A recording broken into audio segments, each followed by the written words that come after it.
அனைவருக்கும் வணக்கம். இன்னைக்கு நம்மளுடைய சேனல்ல ரொம்பவே சிறப்பான ஒரு தகவலை தாங்க பார்க்க போறோம். நவராத்திரி விழா அப்படிங்கிறது இந்துக்கள்ல ரொம்பவே முக்கியமான பண்டிகையா சொல்லப்படுதுங்க. சக்தியுடைய ஆற்றல் பூமியில அதிகரித்து காணப்படக்கூடிய 9 நாட்களுமே அம்பிகைய மனதார வழிபடுவதால அம்பிகையுடைய அருளால வேண்டிய வரங்கள் நமக்கு கிடைக்கும் அப்படிங்கிறது ஒரு நம்பிக்கையா பார்க்கப்படுது. நவராத்திரியுடைய வழிபாடுகள் செய்யறதோட சில முக்கியமான விஷயங்களை செய்வதன் மூலமா அம்பிகையுடைய அருளை நம்மளால முழுமையா பெற முடியுங்க. அது என்ன அப்படிங்கிறத வாங்க நம்ம இந்த வீடியோவை பார்த்து தெரிஞ்சுக்கலாம். நவராத்திரி வழிபாடு அப்படிங்கிறது அளவில்லாத நலன்களை அள்ளித்தரக்கூடிய 9 நாள் பண்டிகையா பார்க்கப்படுதுங்க.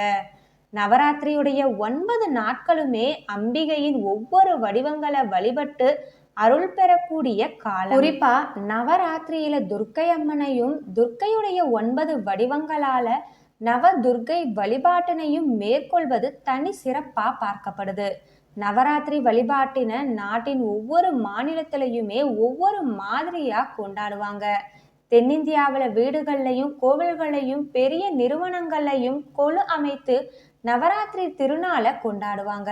அதே சமயம் வட இந்தியாவில் துர்கா பூஜா அப்படிங்கிற பெயர்ல பிரம்மாண்டமா துர்க்கை சிலைகளை அமைத்து பூஜை செய்து வழிபாடு செய்வாங்க. நவராத்திரியுடைய 9 நாட்களுமே சில முக்கியமான எளிமையான விஷயங்களை நம்ம செய்யறது மூலமா அம்பிகையுடைய அருளை முழுமையா நம்மளால பெற முடியும். இந்த வருஷம் நவராத்திரி விழா செப்டம்பர் 22ஆம் தேதி தொடங்கி அக்டோபர் 2ஆம் தேதி வரை இருக்கு. நவராத்திரியுடைய நிறைவா அக்டோபர் 1ஆம் தேதி சரஸ்வதி பூஜையும் அக்டோபர் 2ஆம் தேதி விஜயதசமி விழாவும் கொண்டாடப்பட இருக்குங்க. நவராத்திரியுடைய இந்த 9 நாட்களுமே என்ன செய்யணும் அப்படிங்கிறத வாங்க நம்ம தெரிஞ்சுக்கலாம். நவராத்திரியுடைய 9 நாட்களுமே தானங்கள் செய்யறது ரொம்பவே சிறப்பு அப்படின்னு சொல்லுவாங்க. ஏழைகள் வசதி இல்லாதவர்களுக்கு உணவு உடை பணம் ஆகியவற்றை கொடுத்து நம்ம உதவி செய்யலாம். மற்றவர்களுடைய துன்பத்துக்காக மனம் இறங்கும் கருணை குணம் தாய்மை குணமுடைய அம்பிகை குணமா பார்க்கப்படுது. இதை எவர் ஒருவர் கடைபிடிக்கிறாரோ அவர்களுக்கு அம்பிகையுடைய அருளும் அதிர்ஷ்டமும் நன்மைகளும் தேடி வரும் அப்படின்னு சொல்லுவாங்க. வீட்டுல கொலு வைத்தாலும் வைக்காவிட்டாலும் தினமும் மாலையில வீட்டின் பூஜை அறையில விளக்கு ஏற்றி வழிபாடு செய்யணுங்க. முடிந்தவர்கள் தினமும் அம்மனுக்கு ஏதாவது ஒரு நெய்வேத்தியம் படைத்து வழிபாடு செய்யலாம். நவராத்திரி காலத்துல வீட்டுக்கு யாராவது பெண்கள் வந்தா அவர்களுக்கு மஞ்சள் குங்குமம் வெற்றிலை பாக்கு வைத்து தாம்பூலம் கொடுக்கணும். வசதி இருப்பவர்கள் ரவிக்கை துணி புடவை பூ வளையல் உள்ளிட்ட மங்கள பொருட்களை கொடுத்து அவற்றோட வெற்றிலை பாக்கு கொடுத்து அனுப்பணுங்க. மாறா வீட்டுக்கு வரக்கூடிய யாரையும் வெறும் கையோட அனுப்பக்கூடாது. நவராத்திரி காலத்துல நம்மளுடைய வீடு தேடி வருபவர்கள் அம்பிகையுடைய அம்சமா கருதி அவர்களை உபசரிக்கணும். வீட்டுக்கு வரக்கூடிய சுமங்கலிகளுக்கு ஏதாவது சாப்பிட கொடுக்கணும். பல வகையான உணவை நம்மளால பரிமாற முடியாவிட்டாலும் எளிமையா பால் மட்டும் அவர்களுக்கு குடிக்க கொடுக்கலாங்க. இப்படி செய்யறதுனால ஏதாவது ஒரு வடிவத்துல அம்பிகை நம்மளுடைய வீட்டுக்கு வந்து நம்மளுடைய உபசரிப்புகளை ஏற்றுக்கொண்டு நம்ம ஆசீர்வதிப்பதா ஒரு ஐதீகமும் இருக்கு. வீட்டுக்கு வருபவர்களை மரியாதையுடனும் கனிவுடனும் நடத்துவதால அம்பிகை மனம் மகிழ்வாள். இதனால நம்மளுடைய வீட்டுல எப்பயுமே அம்பிகையுடைய அருளும் சுபிட்சமும் நிறைந்திருக்கும் அப்படிங்கிறது ஒரு நம்பிக்கையாகவே பார்க்கப்படுதுங்க. நவராத்திரியுடைய முதல் நாள்ல கொலு பொம்மைகளை அடுக்க நல்ல நேரமா செப்டம்பர் 21ஆம் தேதி காலை 6 மணியில இருந்து 11:50 வரை சொல்லப்படுது. அன்றைய தினம் காலையிலேயே பொம்மைகளை அடுக்கி முடித்து விட்டா அதே நேரத்துல வழிபாட்டனையும் மேற்கொள்ளலாம்.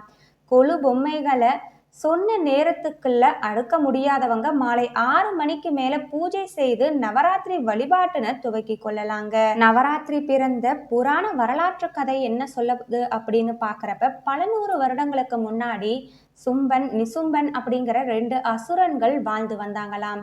இந்த அரக்கன்கள் தெய்வங்கள் கிட்ட இருந்து எந்த ஆணும் அரசனும் அளிக்க முடியாத அளவுக்கு சக்தி வேண்டும் அப்படிங்கிற வரத்தை பெற்றிருந்தாங்களாம்.